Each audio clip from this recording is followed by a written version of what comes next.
Pertemuan Presiden Prabowo Subianto dan Raja Yordania Abdullah II semakin memperkuat kerjasama dan kemitraan strategis Indonesia-Yordania. Tercatat volume perdagangan tertinggi antara kedua negara, yakni mencapai 985,5 juta dolar Amerika Serikat.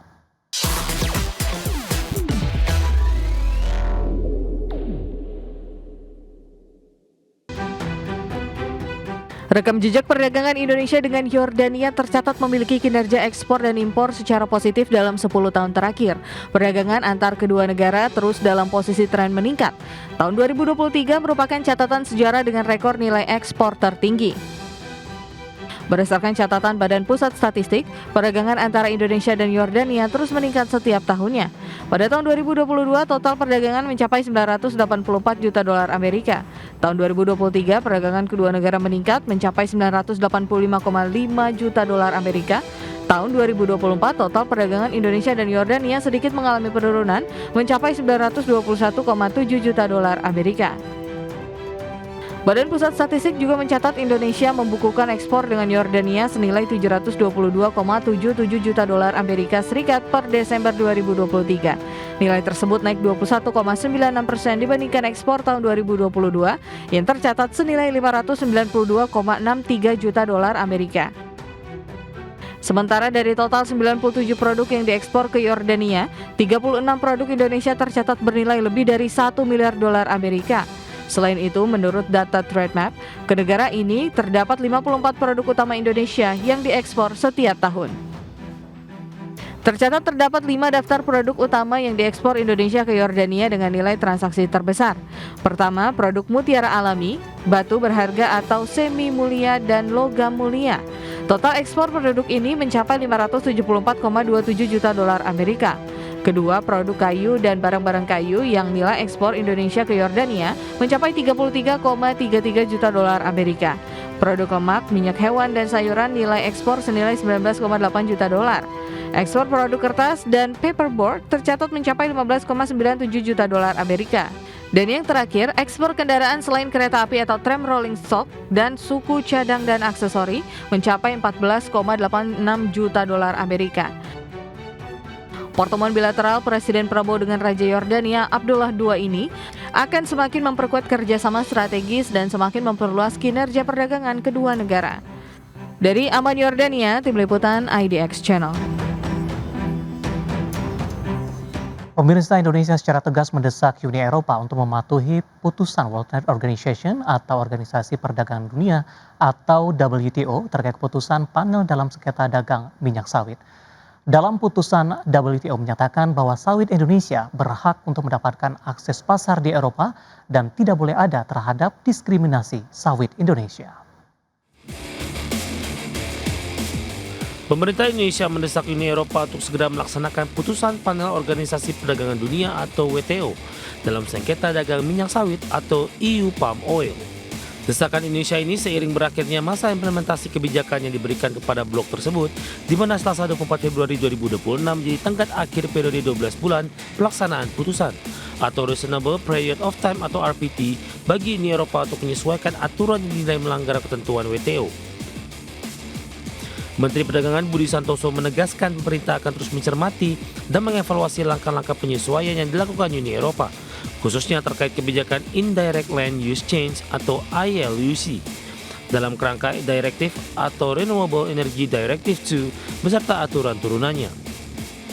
Dalam keterangan tertulis, Mendak Budi Santoso menyatakan setelah masa Reasonable Period of Time berakhir, pemerintah akan melakukan penilaian komprehensif dari sisi regulasi, metodologi hingga dampak terhadap arus perdagangan untuk memastikan Uni Eropa telah menjalankan putusan panel WTO dan menghapus perilaku diskriminatif terhadap produk sawit Indonesia.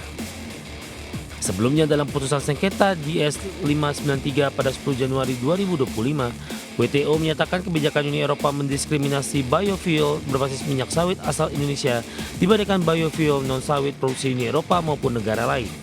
Putusan tersebut sekaligus menegaskan kebijakan dimaksud tidak sejalan dengan prinsip non-diskriminasi WTO. Pemerintah Indonesia sendiri telah membuka ruang dialog dengan pihak Uni Eropa untuk memastikan kesiapan dari sisi hukum maupun teknis. Pendekatan yang ditempuh mencerminkan komitmen Indonesia dalam melindungi kepentingan nasional sekaligus menjaga kesinambungan akses pasar sawit ke kawasan Eropa. Dari Jakarta, IDX Channel.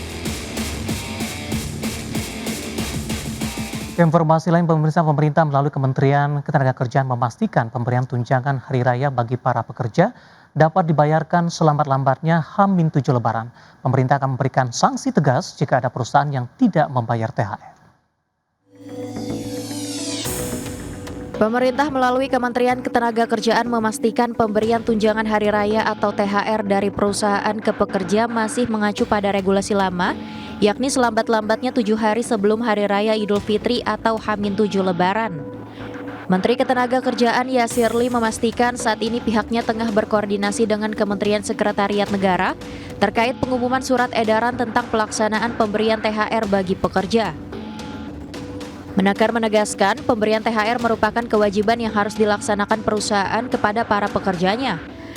Hal ini sesuai dengan Peraturan Pemerintah Nomor 36 Tahun 2021 dan Permenaker Nomor 6 Tahun 2016 yang mengatur kebijakan pengupahan di Indonesia serta tentang tunjangan hari raya keagamaan bagi pekerja atau buruh di perusahaan.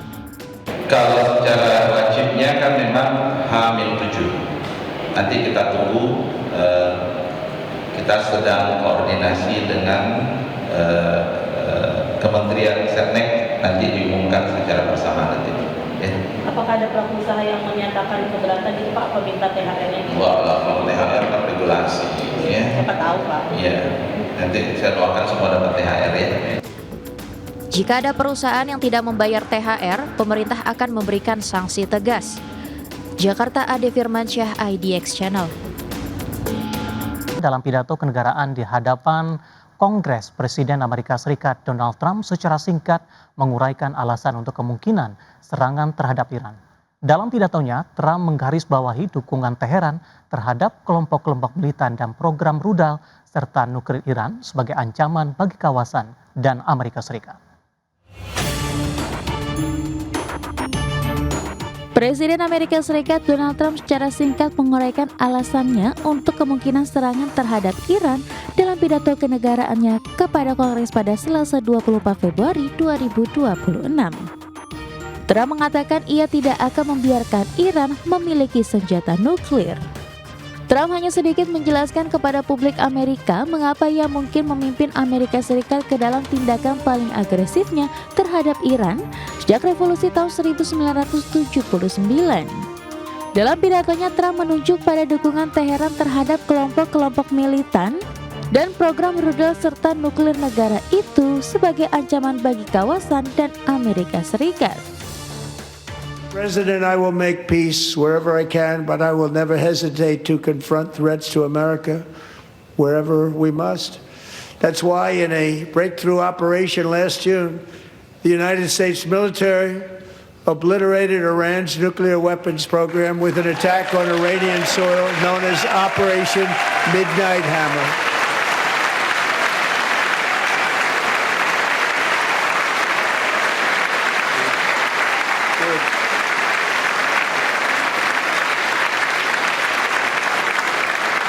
For decades, it had been the policy of the United States never to allow Iran to obtain a nuclear weapon.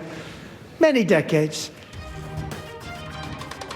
Persiapan menjelang pidato Trump dibayangi oleh peningkatan kekuatan militer Amerika di Timur Tengah dan persiapan untuk kemungkinan konflik dengan Iran yang dapat berlangsung selama berminggu-minggu jika Teheran tidak mencapai kesepakatan untuk menyelesaikan perselisihan yang telah lama terjadi mengenai program nuklirnya. Adapun Trump diketahui telah berulang kali mengatakan kekecewaannya atas kegagalan para negosiator untuk mencapai kesepakatan. Berbagai sumber, IDX Channel.